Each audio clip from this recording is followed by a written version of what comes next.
농사법으로 해갖고 그다음에 그냥 하우스에 기존 농사 방법으로 쓰는 게 있을 거예요. 근데 기존 농사 방법으로 농약과 비료를 쓰는 산나물은 굉장히 잘 커요. 상상 이상으로. 그런데 어떤 문제만 있냐면, 그러니까 산나물은 이 공생분해 자연생태에서는 한 것이 10년이고 20년이고 자라니까 거기서 수확을 하면 되는데, 비료를 줘서 하면 1, 2년이면 다 없어져요. 그래서 곰치재배니 뭐 이런 것들 있죠. 그거 다 어떻게 하는 거냐면 묘 따로 키우고 그 키운 묘로 가지고 정식을 해서 비료 넣어갖고 2년이나 1년 수확하고 그 묘를 버려요. 죽어서. 그게 기존에 이제 지금 우리가 접하게 되는 산나물. 근데 농업을 하다 보면 우리가 지원금이라는 걸 얻게 되는데, 이 지원금이 제대로 쓰이면 참 좋은데 제대로 안 쓰여요. 뭐냐면, 자, 곰치를 내가 하다가 화학비료를 써서 2년 만에 얘를 다 죽인 거야. 그럼 또 지원을 내줘. 또 지원을 내줘. 그러다 보니까 그냥 거름만 때려 넣어갖고 그냥 수확만 해서 파는 방식으로 자꾸 가버린 거예요. 이게 자기가 국묘를 생산하고 자기 책임이라 그러면 그런 농법을 안 쓰는데, 의외로 지원하는 정책들이 너무 많다 보니까 뭐가 돼버리냐면, 내가 가수원을 개원을 해요. 그러면 참 많은 부분들이 귀농한 사람들은 처음엔 다 재료를 사서 하지만 이쪽 동네 원주민들은 재료들 상당히 다 뭐로 하는 거냐면 지원금으로 해요. 그래서 지원금이 제대로 쓰이면 좋은데, 지원금이 잘못 쓰일 때는 농업의 형태까지 바꿔버려요. 아주 안 좋은 형태. 그래서 산나물 농사를 하거나 할 때도 건강을 고집하는 형태로 가요. 이게 정확한 대답이에요. 앞으로는 뭐냐면 우리가 얘기하는 AI, 그 다음에 모든 가상현실, 그 다음에 건강밖에 없어요. 그 건강의 핵심에는 자생하는 그런 산나물이나 이게 그 건강의 핵심에 서 있게 돼요. 그래서 그 농업으로 가면서 내가 어떻게든 그거를 잘 알릴 것이냐에 따라서 굉장히 고부가 가치가 있는 농업이 산나물 농업에서 이루어지니까 잘 계획만 해봐요.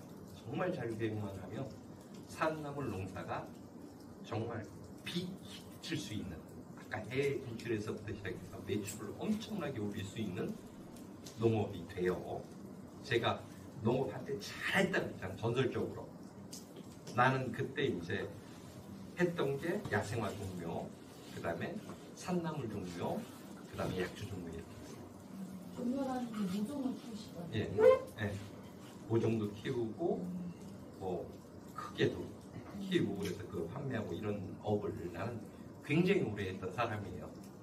그래서 자연스럽게 그런 것들을 계획도 하고 미팅도 하고 이랬던 일들이 그것 때문에 했던 일들이에요. 산나물이라고 하는 쪽이 건강이라던가 이런 부분에서 굉장히 유익할 수도 있고, 잘만 체계를 잡고 궁금한 사람은 굉장히 좋은 분이 돼요. 그런 데다가 지금은 이제 아까 제가 경관주성무용 이런 거 나온 것처럼 뭐도 나오냐면 앞으로는 환경보존기금이나 이런 것들도 탄소 중립 기금 이런 게 굉장히 커요.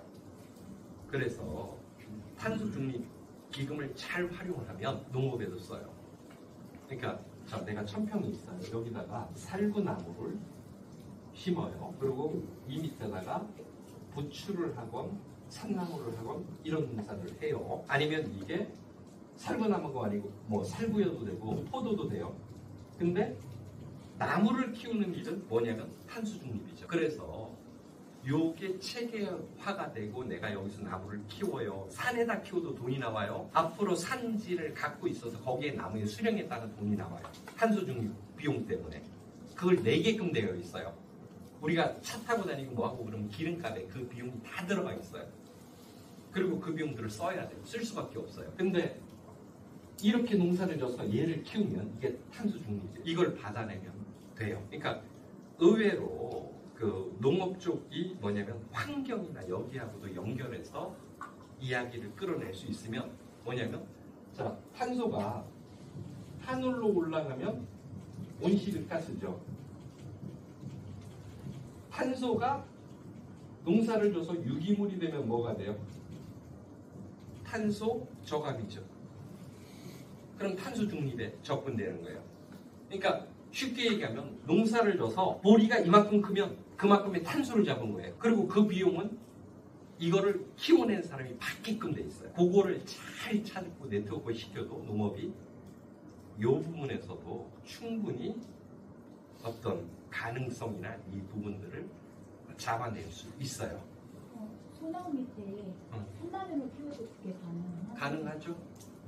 그러니까 소나무를 가꾸는 일과 산마늘을 키우는 이런 게 다 뭐냐면 탄소 중립 입장에서 봤을 때는 나무가 1톤이 커요. 그러면 탄소를 몇 개를 잡은 거잖아. 탄소를 몇 개 잡는 게 다 비용으로 오는 거라고. 그래서 농업 자체를 탄소 중립적인 입장에서 봐도 되고, 이를 쌓으면 이렇게 그 귀농귀촌 이런 단체들을 만들어서 무엇을 하는 거냐면 탄소 중립과 그 자금을 끌어와서 농사를 질 수도 있어. 그거는 기획을 조금만 잘하면 충분히 받아낼 수 있는 비용이라서 그렇게도 접근을 한번 해봐요. 근데 혼자는 못해요. 천상 모여야 돼. 그래서 그런 걸 잘 찾아보고, 뭐 이런 데서도 보면 탄소 중립 발표 컨퍼런스 이런 거 많이 열어요. 그럴 때 농업적인 측면에서 우리가 그걸 대신해 줄게 이거예요. 자동차 한 대 만들 때마다 환경 개선 부담금 물죠. 그럼 그 환경 개선 부담금이 어디로 가요? 탄소를 고정시켜 놓는 사람한테로 가야 된다고. 탄소를 고정시켜 놓는 사람이 농민이잖아. 그래서 그런 차원으로 마련돼 있던 기금을 당연히 끌고 와서 쓸 수 있는 권리나 규정이 되어 있으니까 그런 걸 찾아서 잘 활용할 수도 있어요. 자, 이것도 농업의 한 형태가 될 거예요. 나중에 탄소 중립 부분 가지고 하는 것도 농업에. 실장님 저희가